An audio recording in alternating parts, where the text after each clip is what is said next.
Hello, welcome to this video. My name's Dan, aka Listen, and today I'm going to be reacting to Melodrama by Lorde. Let's go. Right, okay, so full disclaimer here. This album is one of my favourite albums ever. But like so many people have asked me to react to it that I thought, you know, there's no harm in me re-reacting to it, still giving you my impressions of the album as we go along. You're going to be watching and you're going to know what I've called this video in the end. But at the moment, I don't know, re-reaction, reacting to my favourite albums, impressions, I don't know what to call it, but it is what it is. I think when I originally discovered this album, it was 2017, I remember I was in my tiny little flat. I'd moved to Japan in 2016. I was there for 2 years. And I remember being in my tiny little flat and hearing Green Light for the first time and just being totally intrigued. I think that was kind of what it was. It sounds different and like it just really caught my ear. And I remember being so excited for Melodrama to come out. And oh my God, isn't it just amazing? And it remains one of my favourite albums. But my like songwriter's ear has definitely grown over the last 4 years. So it'll be interesting to see how it's developed and how much more I understand. Now I've done a lot more kind of songwriting analysis type stuff. Before we get started, make sure to subscribe to the channel if you haven't already, and make sure to like this video if you like it too, because it helps in the algorithms and all that good stuff. Also, make sure to stay right to the end of the video for my song recommendation of the week. Let's listen to Melodrama. I haven't actually listened to it in ages, so it's going to be quite fresh for me again.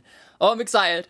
Oh, I love it. Okay, so this is song number 1. This is Green Light. I do my makeup in. I know about what you did and I want to scream the truth. Oh, I've forgotten how good this song is. It just really builds, doesn't it?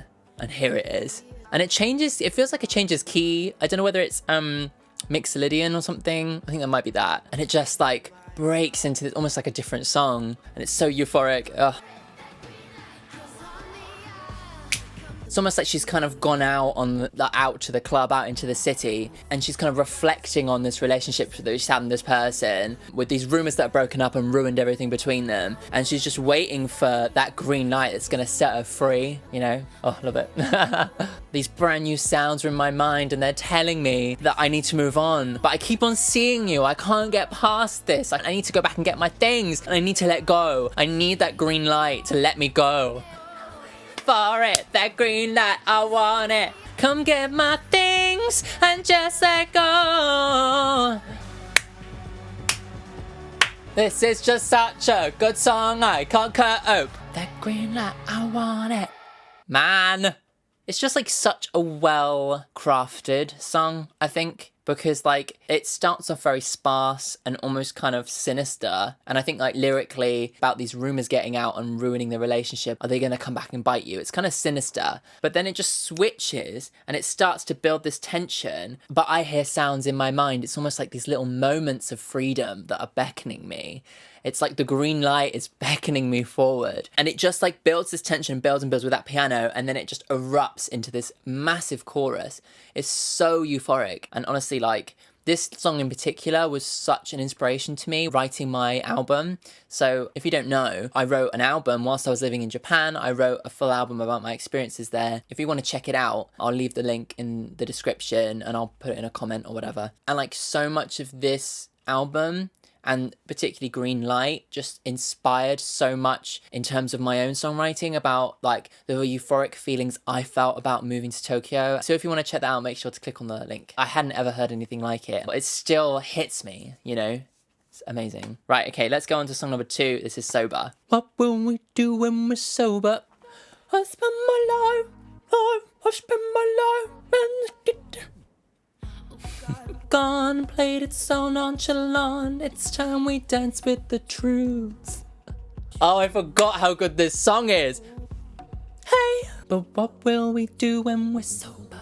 It's almost like pushing away the real feelings, like driving it away with the pills and with the drink and with the party. But what are we gonna do when we're sober? And that hangover kicks in and all the real feelings kick in because we do really care. Oh. Life, it's for my... I don't know what the lyrics are.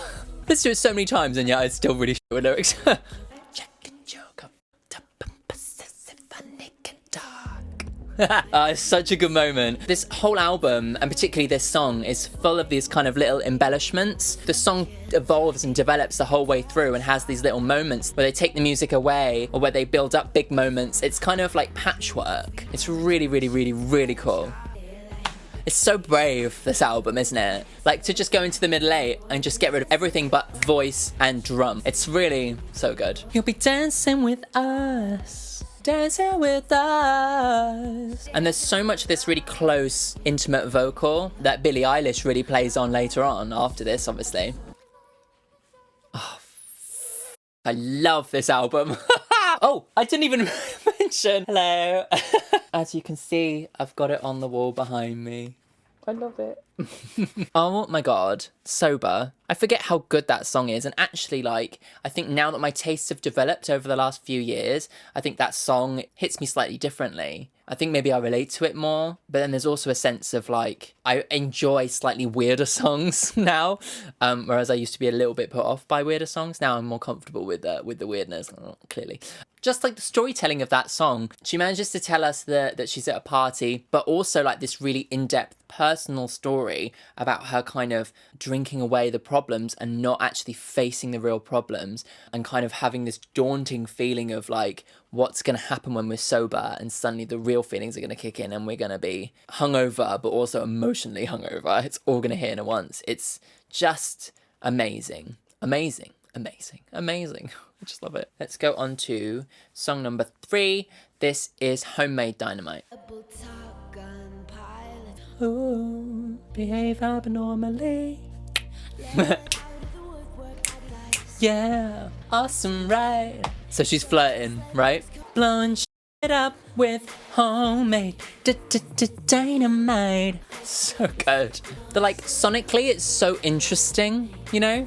I guess this is like the party, isn't it? The Homemade Dynamite. Road red and chrome, all the broken glass sparkling. There's so many layers to it. There's this thing that we're partying, we're living our lives, but there's also this really dark side to it, showing that she's very knowing of how they are putting off all their real feelings and really drinking away their problems, you know? Yeah, blowing shit up. It's almost like they're kind of self-sabotaging by getting so drunk and being, you know, painted on the road red and chrome. Gonna blow. That bit is never get old. Who goes small, you know? It's called Dynamite. It could go really big, could explode, but she goes small. It's just perfection. Even though the choruses repeat and stuff, the instrumentation and the production changes and evolves, so it never feels too repetitive. That's something that I really took on and put in my own music, actually. Yes, the song is just so unique. And again, it feels like this kind of patchwork way of making a song where it has all these moments that change and evolve. But it means that, like, even though it's a pop song and it has the same choruses and it repeats certain hooks, it feels fresh every single time it comes around. It's just really, really inspired.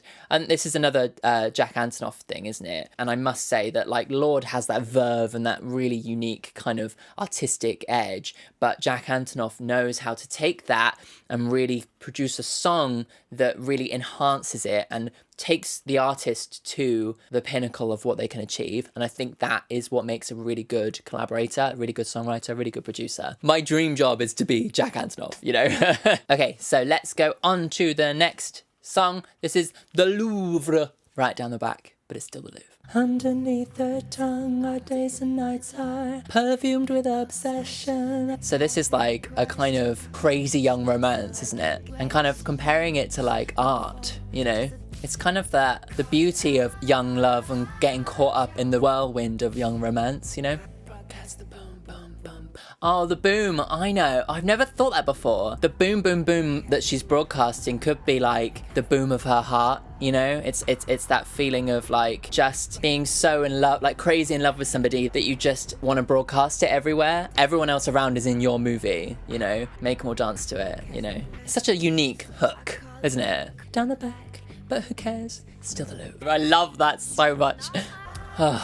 This one has like such a kind of like pounding tension. And I love that the hook isn't what you'd expect it to be. And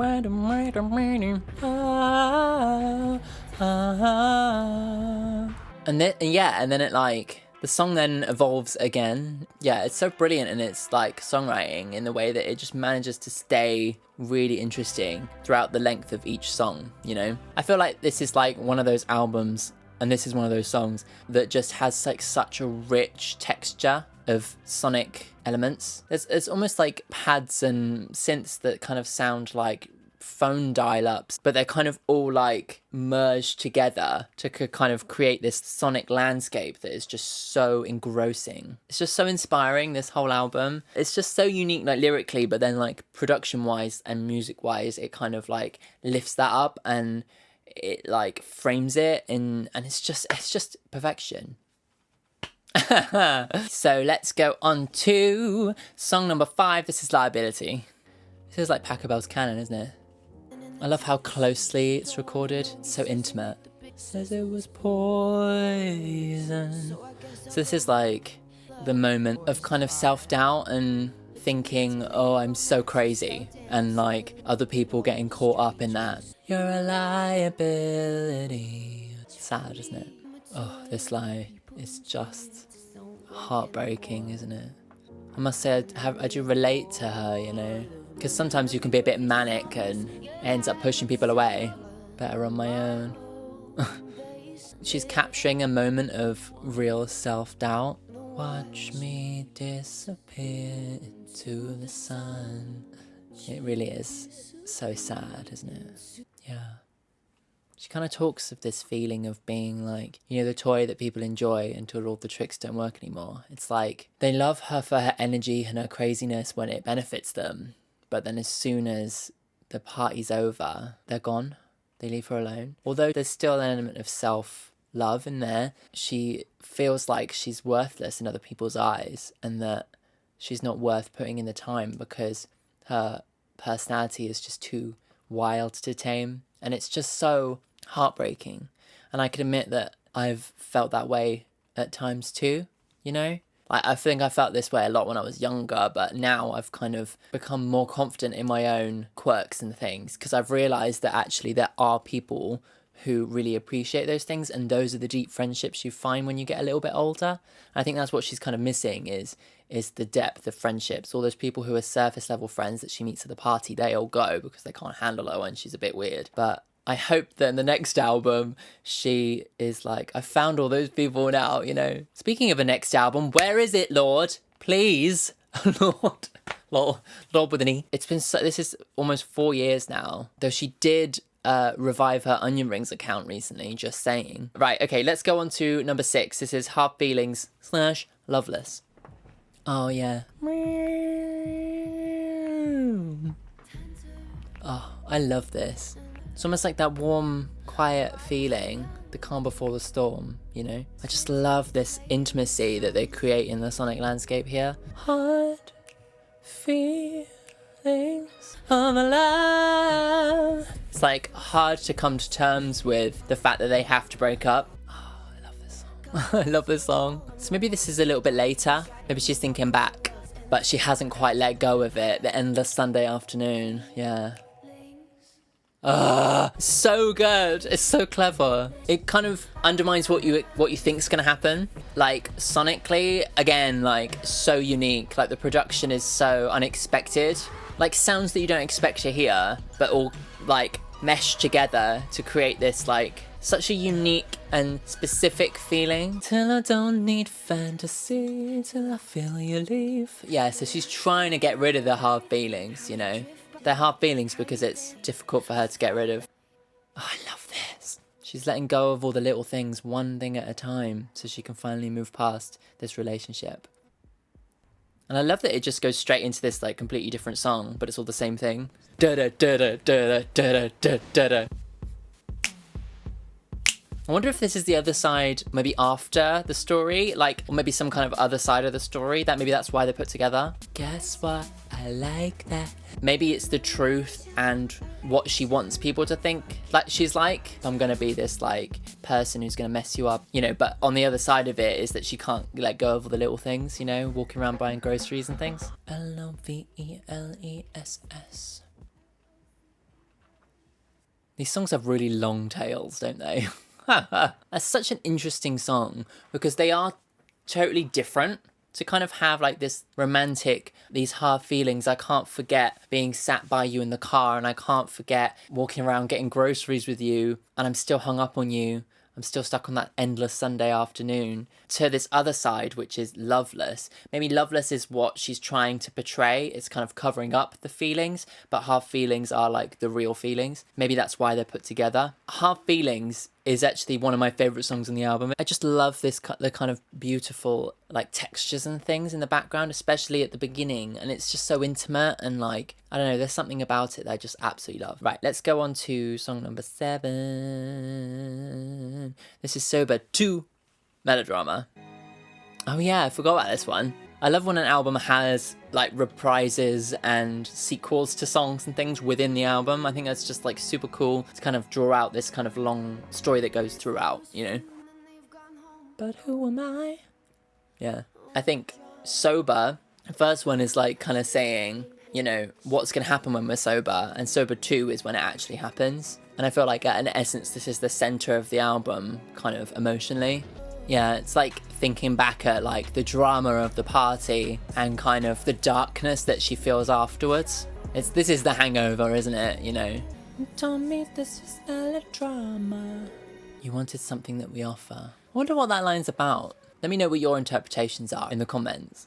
Again, another long tail. What is it about it and the long tails? That song kind of, it's almost like a little break, isn't it? It's like an interlude, but it is really important because at the center of the album, it's almost like the hangover has happened, the party is finished, and now where does she find herself? And it kind of really revolves around this question of like, why do we do this to ourselves?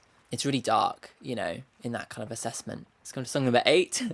This is Writer in the Dark. You're walking out to be a good girl for someone else. Again, super close in the way it's recorded. To exist just for you. It's so good, isn't it, that lyric? It's just about a relationship she's had, and this person couldn't deal with the fact that, you know, she was this songwriter and was getting more attention than he was, maybe. Lock you in her heart. This is a bit like Blank Space, isn't it? So I love you till you call the cops on me. You know, as a woman, people think that she's crazy and she's kind of almost like living up to it, kind of. But in the reality is actually she's moved way past this person. Like with just one piano key. It's amazing, really, isn't it? Call the cops on me. It's like almost, yeah, living up to that stereotype, you know? The mad woman stereotype. Kind of parallels with Taylor Swift there, actually. I love you till you call the cops on me. I relate to that. I've totally been that person, you know?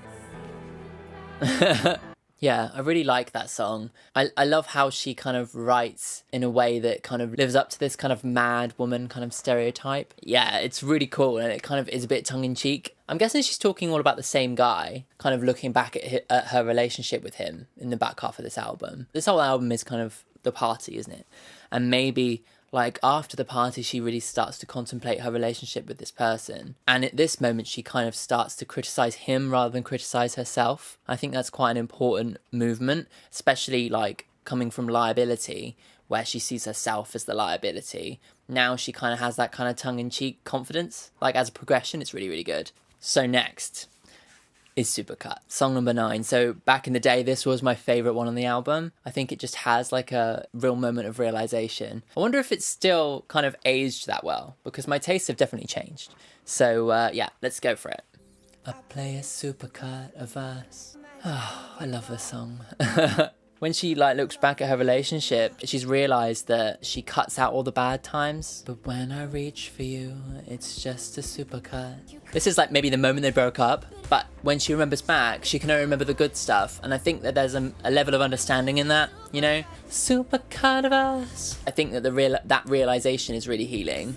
The moments I play in the dark. It does actually feel like a celebration of their relationship too.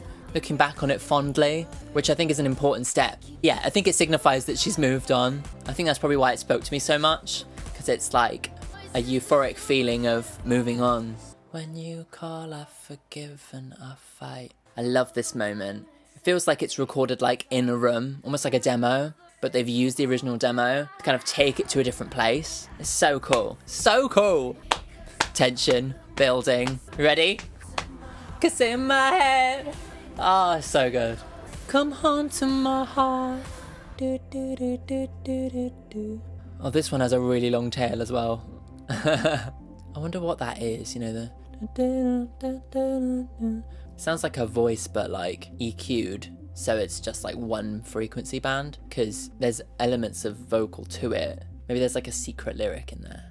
Yeah, that song really does hold up, and I think that like now my like knowledge of like songwriting and stuff has developed, I really understand it more. I also really relate to it though, because like when you do look back on these big moments in your life, you do just remember the good stuff. Like I can really relate to that feeling like when I look back at my time in Japan, and I know that it was really hard and I have really, really, really dark moments. That was a lot of what inspired my album, was the really dark moments of when I lived there. But now I can look back at it and think of only the good stuff, only the amazing stuff I did, the friends I made who are like some of my best friends. Hi!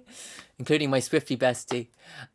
And now for me, like that's my supercut, you know? And I feel like there's something so healing in being able to like look back at like something that you found so hard at the time and look back and just remember the good stuff. I think it helps you with future like dark times, you know? Let's go on to Liability Reprise. This is song number 10. My liability. I love that she like comes back to this again, but the framing has changed. What are you gonna do? It's who I am. Even the dark stuff inspires music, you know, there's a silver lining there, you know. This is really the reflection, isn't it, this song? But you're not what you thought you were. She's really learnt something. She's better than she thought she was. You know, she's not a liability. And if she is, so what? It's just such a brilliant storytelling device to have something so dark and so haunting earlier in the album and then to come back to it with what you've learned. It's just so beautiful. And it was so inspiring for me on my own album too. Leave. Yeah. They do it in like opera, and in music theory you can kind of go in deep with the leitmotifs where they bring back storylines and musical elements from previous songs in the opera but frame them differently, and there's like an emotional connection there. Like as humans, we almost like subconsciously remember how she was feeling in Liability 1, and then in reference, it therefore creates such a big emotional impact to hear that she's progressed and that she's not who she thought she was. It's just so, so beautiful. And it's like real kind of classical kind of music theory, but used in such a modern sensibility. It's like modern opera. It's amazing. It's really, really, really amazing. Like blah, blah, blah, blah, you know? And now here we go. We've got the finale song. This is Perfect Places. And it's just so pitch perfect going into this, like having that moment of reflection and then having this final song just to sum it all up. I'm ready. Every night we live and die. It's like coming of age, isn't it? You know? 19, come on. She still kind of appreciates the elements of the party that benefit her, but she doesn't take it so seriously anymore. Oh, I love it. She goes back to the party, but with a new frame of mind. It really is like so nuanced in its kind of discovery of like what is a perfect place, you know, and what is the dark side of the party. But it's not necessarily inherently bad. I think that's what she's trying to get at. Take off our clothes. If only. Ovid.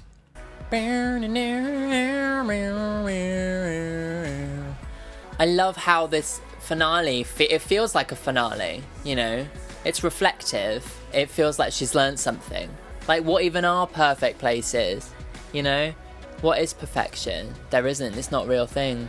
We're still gonna chase it. You know, it's kind of that kind of human condition. And I think that like, in kind of realizing that, she's really growing up. It brings it back. Oh.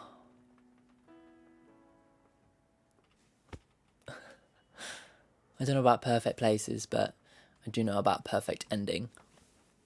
What? It really feels like she's really considered everything that she's learned throughout the album, everything she's learned in all these parties and the darkness and the, you know, the breakups and the crazy loves and everything.